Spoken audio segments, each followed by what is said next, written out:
Yo, what's going on, guys? Alex here, back with another video, and today I'm bringing you guys my team builder and my battle for my week 3 battle in the APA Academy season 2. We were facing off against OG Albina and his I just forgot the team name, but yeah, we're facing off against OG Albina. His channel, along with all the other coaches, are as always in the description below. Now, sorry about the late upload. I know this is going to be going up late. I've just been out of town since Thursday.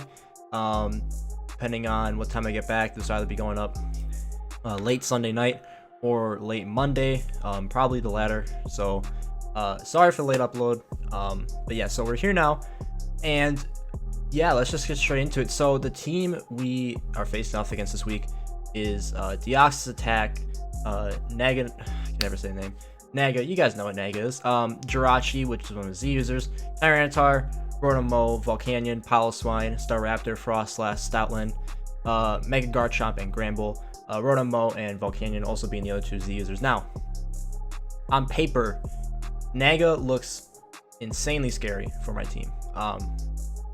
More so than Deoxys Attack. So, yeah, but I did notice that, actually, wait, forgot to say this. Instead of Volcanion, he switched it up to Keldeo the day before week 3 started. So Keldeo instead of Volcanion, and then Keldeo would always be his user. So that actually works out for me, because that meant that he has one less defogger or removal. So that also meant that the moves that I could throw, as you'll see later on in Team Builder, that the moves I could throw on Deoxys Speed would be able to cover both his defoggers pretty easily. So yeah, Naga is a huge threat, so we're going to be obviously bringing Crest here as a good switch in. Same with Deoxys Attack. I wasn't really too scared of physical or especially defensive Deoxys Attack, just because either way, Crest 8 hits from it pretty nicely. So I just made it 252 special defense. So as long as I'm talking about it, let's just get straight into it. So yeah, as I was mentioning, Crest, just Psyshock, Moonblast, Toxic, Moonlight with the Cobra Berry. And max special defense. Nothing too crazy here, pretty standard Crest set. Yeah, it's able to eat hits from Naga and Deoxys Attack. I was sort of expecting more mixed Deoxys Attack, if anything, but I was looking at the calcs, and either way, Crest was eating hits pretty good from Deoxys Attack, barring things like Dark type moves, like stuff like that. So yeah, nothing too crazy with the Crest set here. And then also nothing too crazy as well with the Mega Lucario set either. I believe this is enough speed to outspeed, I kind of forget what the speed is for, or something. Can't remember, maybe Staraptor, I cannot remember off the top of my head. I don't really remember too much. I built this team like a week and a half ago, so I'm trying to remember. But yeah, so Bullet Punch, Close Combat, Meteor Mash, Swords Dance. Again, pretty standard Mega Lucario set, nothing really too crazy here. Yeah, I didn't really feel like I need to go special here this week, just because Bullet Punch, especially against Deoxys Attack, does really well, obviously since it's faster than me, and Bullet Punch at +2 does OHKO, I believe, which is pretty nice. Mega Lucario is a great mod. And then yeah, Close Combat and Meteor Mash just for, you know, more stab attacks. Yeah, so nothing really too crazy here. And then the Deoxys Speed, which I was talking about earlier, has enough speed. It can actually be modest and run enough speed to outspeed Deoxys Attack, which surprisingly, Dark Pulse from the spread that I have would OHKO Deoxys Attack if he wasn't Colbur, which I didn't see him running Colbur like at all. There's no reason to run a Cobra Berry on Deoxys Attack. So Dark Pulse against his team, at least with Deoxys Attack, was pretty free. And then Stealth Rocks, obviously, for Stealth Rocks. And then Taunting, just for taunting purposes. And then Ice Beam, which hit both Rotom and his Staraptor. Like I mentioned earlier, Volcanion, they get taken off. So I was able to only be able to run Ice Beam and hit both his defoggers just fine. So yeah, that's the Deoxys Speed set. I really like this set this week because it just kind of did really well against his offensive mons and his removal. And then Shuckle here, I brought this week. Webs were not a necessity again this week, like they were in week 1. They weren't a necessity either. However, they are still very nice just because Naga and Deoxys attack both outspeed my entire team, and they both are really scared for my entire team. So we brought webs and then just knock off Encore and Toxic to just be a regular Shuggle set, I guess. And then we have Crawdont, which actually did pretty well here. Banning Crawdont, his switch-ins were not all that great, barring Rotomo, which did not want to take a knockoff or anything. So we have Aqua Jet knockoff, Crab Hammer, and then Switcheroo, just in case I want to do a little cheeky little tech there, with the Crawdont to throw a Choice Band onto something like the Naga. Yeah, so that's Bandit Crawdont did really well here this week on paper, because the switch-ins, again, like I said, weren't all that great. Oops. And then I have Gligar, which was my check to Tyranitar with Defog, Earthquake U-Turn, and Roost. It was also just taking hits pretty well from his other physically offensive mons, like Mega Garchomp. It was, taking hits pretty nicely from it. The spread, I believe, was able to outspeed uninvested T-Tar. Can't remember off the top of my head, or maybe no, it wouldn't be uninvested. It'd have to be like max, I think. What's the max? I can't remember the speed, but the spread, what the speed on the spread is for. Jesus. Yeah, I can't remember, but was to outspeed something for T-Tar, just so that I could 1v1 it better. Yeah, this set just wouldn't work against his physical attackers, his physical threats here. So yeah, that is the team. Sorry if I can't really remember like what the spreads are for. Like I said, I built this a while ago. So yeah, I'm gonna go ahead and get the battle, and I'll be with you guys in just a second. Alright, so here we're at the battle, and as you can see, he's bringing Frostlass, Keldeo, Deoxys Attack, Jirachi, Mega Garchomp, and Staraptor. Now, okay. So remember how I was saying his only decent switch-in to Bandit Crawdont was Rotomo? Well, he didn't bring it. He also didn't bring Naga, which was a huge threat to my team on paper. So I was like, wow. I feel really confident with this game. I'm gonna be honest. His best switch-in really was on his team Keldeo, which did not appreciate taking a knockoff. Now it could be Z Keldeo, but still didn't really like taking a knockoff too much of his anything else. So yeah, I thought that Crawdont was a pretty free lead here. As you'll see, I'm going to go ahead and lead Crawdont.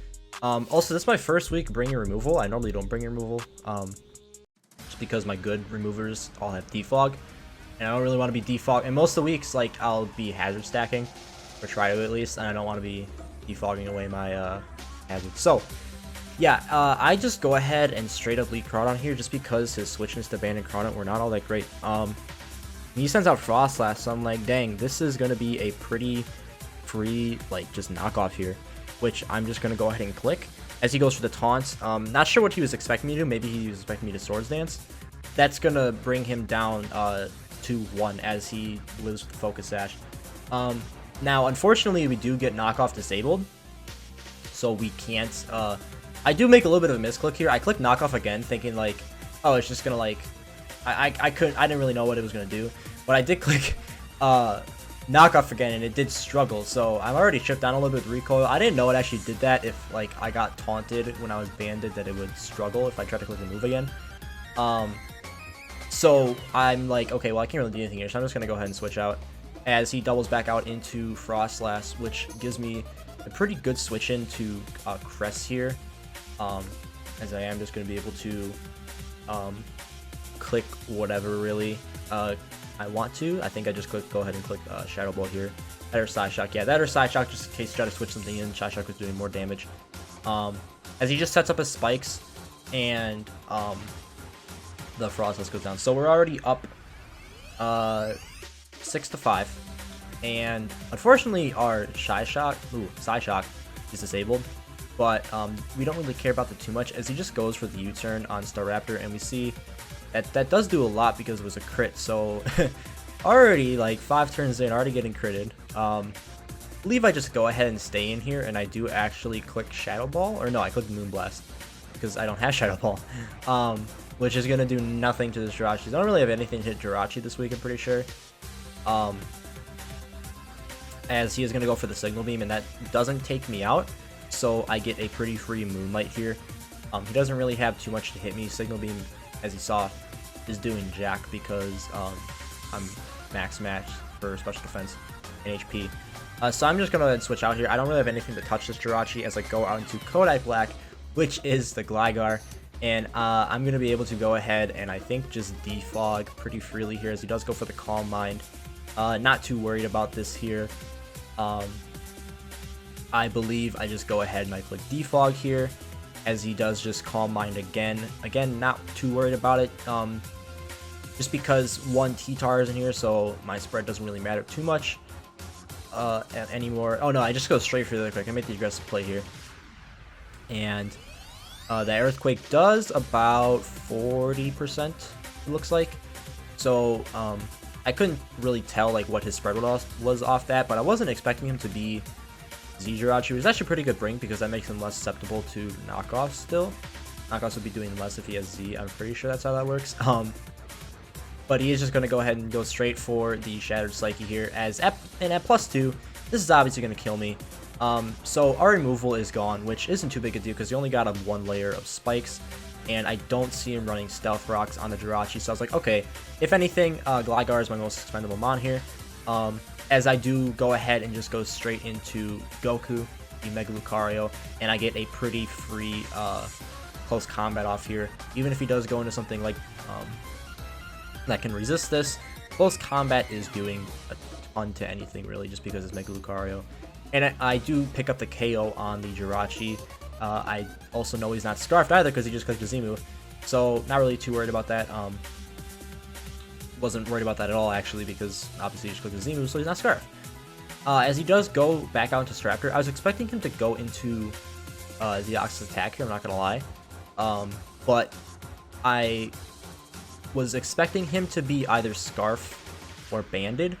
Staraptor, and even Scarfed with the Brave Bird with a little bit of chip would take me out at my range for Mega Lucario, so I did not want to take that risk of him being Scarfed.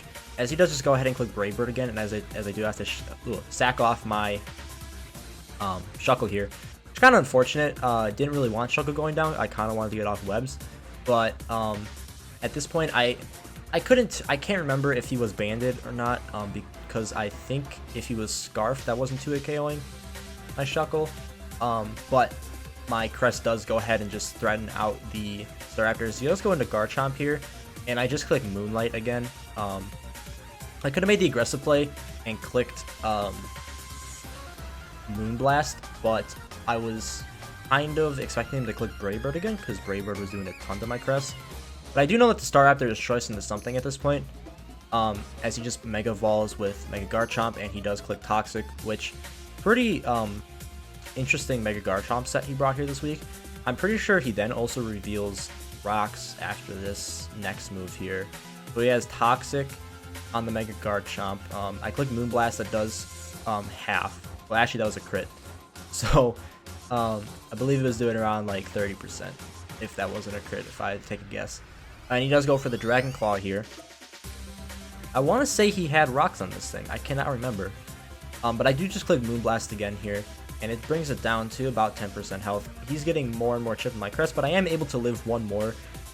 So I do believe... Yeah, there's the rocks. I knew he had rocks in this thing. So he was probably expecting me to kill him right there, but I'm pretty sure I just go... Yeah, I go for the Moonlight because I could live another Dragon Claw. And then I believed even after toxic damage, I would live another Dragon Claw, and we basically trade here. But he doesn't click Dragon Claw again, which is perfect for me. He just sets up his rocks. I'm totally fine with that at this point, because then my Crest is a little bit more healthy after this Dragon Claw here. Not completely dead yet, and I do go ahead and take out the Mega Garchomp with a Moonblast. So we're looking pretty decent here. My Crest is pretty weakened down, and I don't really have too many good opportunities to click Moonlight now that it's at 46% or 46 HP. As he does just go straight for the Keldeo here. And he does actually sub up here, which is pretty interesting. I don't think anything was killing me. I could not remember. But I think I was, at this point, I was just trying to sack off Crest. As I do click Psyshock, expecting him to just like kill me and, you know, stuff like that. But he doesn't. He goes ahead and he clicks Sub, which is interesting, because now he's pretty weakened down. My Crest obviously did just die there, but I do have other answers for Keldeo in being my Mega Lucario, which I believe I do live a hit from this Keldeo, or maybe I don't. I could not remember, because I just go ahead and click Close Combat there. What I'm thinking I should have done is clicked Swords Dance there, but I'm pretty sure the Keldeo would have killed me anyways. So now he goes back out into the Raptor, which I'm expecting he is probably scarfed, but Bullet Punch should bring him down to a decent amount of health here, as he does just go ahead and click Brave Bird. I didn't really want to sack off Mega Lucario here, but I kind of had to, because Deoxys Speed was 1v1ing a Scarf Staraptor better than Mega Lucario was. This and Crawdon here. Now, I kind of make a little bit of a misplay here, because obviously I go ahead and I click Aqua Jet, so I can take this thing out. Don't have a priority on Deoxys Speed, obviously, so I would have taken a lot of damage from the Staraptor, from the Brave Bird, and I probably would have died as Deoxys Speed, but I did have the Sash. But the Sash would have been broken by the rocks.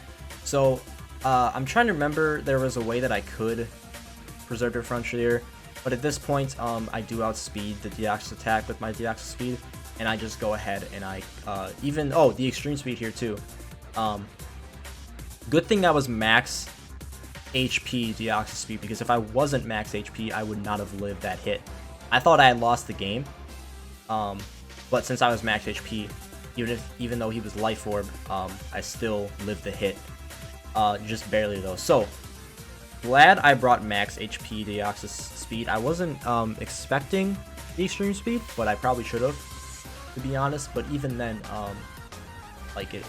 I'm still glad I brought it. I wasn't expecting him to bring Extreme Speed. I just normally run max HP on Deoxys Speed, because you can usually afford to run it just fine and not have to worry about anything really. So I'm glad I brought it, especially this week, since even like uninvested Dark Pulse was killing the Deoxys attack, so I didn't even need to run that special attack. I could have kept that into HP if I needed to, but I didn't, because I was just ran max HP anyway. So anyways, that's the game. We do pick up our first win of the season. It's a 1-0, a pretty close 1-0. So great game to OG Albino. I forget how to say it sometimes. But yeah, great game to him. Again, sorry for the late upload. Hopefully this won't happen again. I will just go up north randomly with my family. They usually say that they'll warn me ahead of time, but most of the time they don't. They just tell me, hey, we're going up north tomorrow, and we're going to be gone for the weekend. So I can't usually record on like Saturdays or anything. Hopefully this late upload stuff won't be a continuous thing. And yeah, so thank you guys so much for watching the battle, and I'll see you guys next week. Peace out.